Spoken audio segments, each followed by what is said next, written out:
कधीच नाही चुकणार तुमचे फेवरेट टीव्ही शोज झी5 सोबत, तेही एकदम फ्री।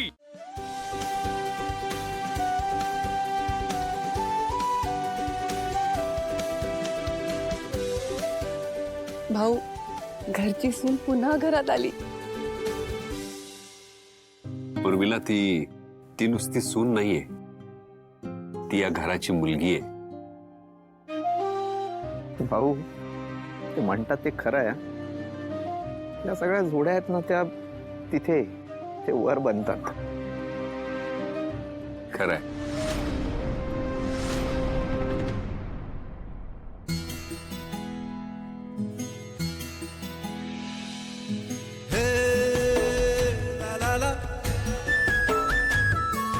मंगळसूत्र वधूच्या गळ्यात घाला।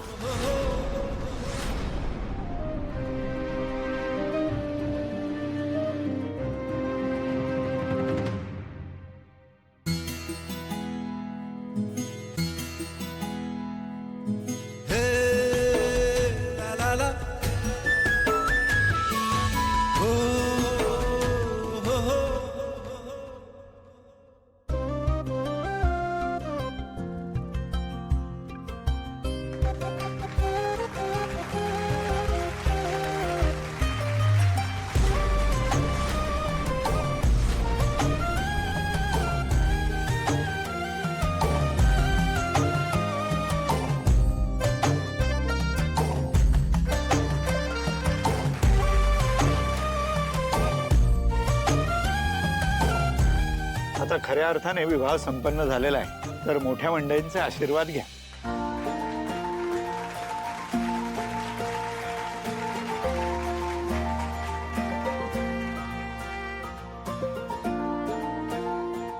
दीर्घायुष्यमस्तु, अखंड सौभाग्यवती भव।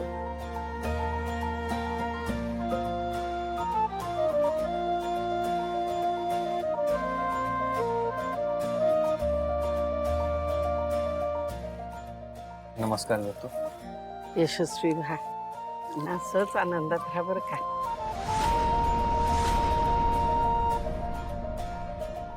आयुष्मान भव, अखंड सौभाग्यवती भव। दोघे असे कायम एकत्र राहा। आणि आशू, शिवाला दिलेल्या सगळ्या वचनांचं पालन मात्र कर। अर्थात। हा,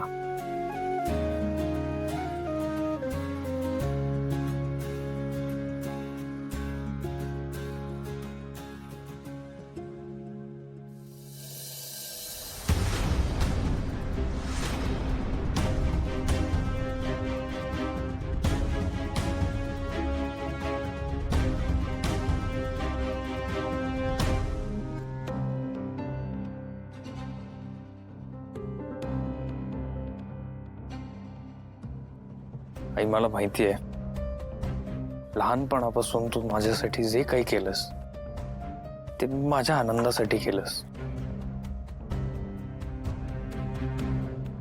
आणि हे नेहाशी जे लग्न ठरवलंयस ते सुद्धा माझ्या आनंदासाठीच होतं।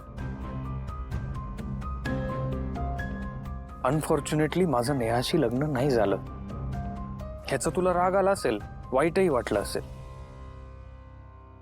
पण आई, एक गोष्ट समजून घे की मी आज जर नेहाशी लग्न केलं असतं ना, तर खूप मोठी चूक झाली असती। शिवावर आणि नेहावर दोघींवरही खूप मोठा अन्याय झाला असता।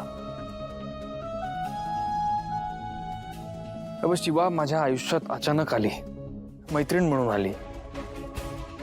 आम्ही चांगले मित्र झालो, पण हळूहळू ना माझं सगळं आयुष्य शिवाने व्यापून गेलं।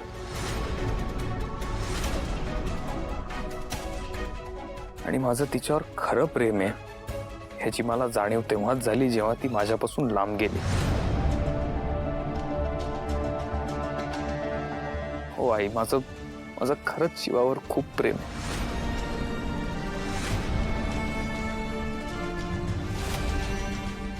आणि जर आज वेळ निघून गेली असती ना, तर खूप मोठी चूक झाली असती। मूर्खपणा आहे सगळा। तुला माहिती नाहीये तू काय करतोयस ते, आणि तीच चूक तू पुन्हा पुन्हा करतोयस। आणि तुला वाटतं हे प्रेम आहे? हे प्रेम नाहीये अशू। आणि ज्या निरागस चेहऱ्यावर भुललायस ना तू, त्या चेहऱ्याच्या मागे किती कटकार असताना शिजलेत माहित नाहीये तुला. आणि तू अनुभवलास ना स्वतः, म्हणून आम्ही तुझा विचार करत होतो आशू. पण तू काय केलंस? त्या गुंड शिवाचं बोलणार भुललास ना? कशाला? खबरदार ताई, बस. शिवा माझी बायको आहे आणि तिच्याबद्दल कुठल्याही प्रकारच्या उलटसुलट गोष्टी मी ऐकून घेणार नाही.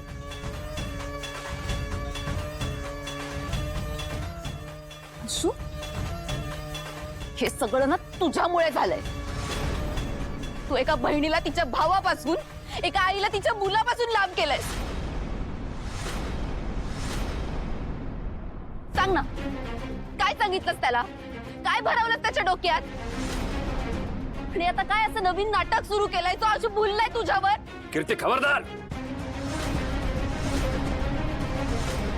एक शब्द बोलू नकोस. शिवा देसाईंची सून आहे,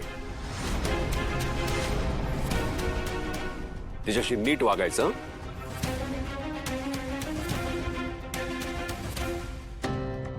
आणि तिने काय करायचं? रोज एक नवीन नाटक करून घरातली शांतता नाहीशी करायची. बहिणीला भावाच्या विरोधात, मुलीला आईच्या विरोधात उभं करायचं.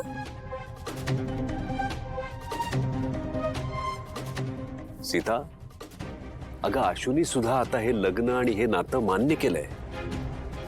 हेच कळत नाहीये मला, काय असं बोलली ही पोरगी ज्यामुळे माझा स्वतःचा मुलगा हा असा मूर्खासारखा वागतोय.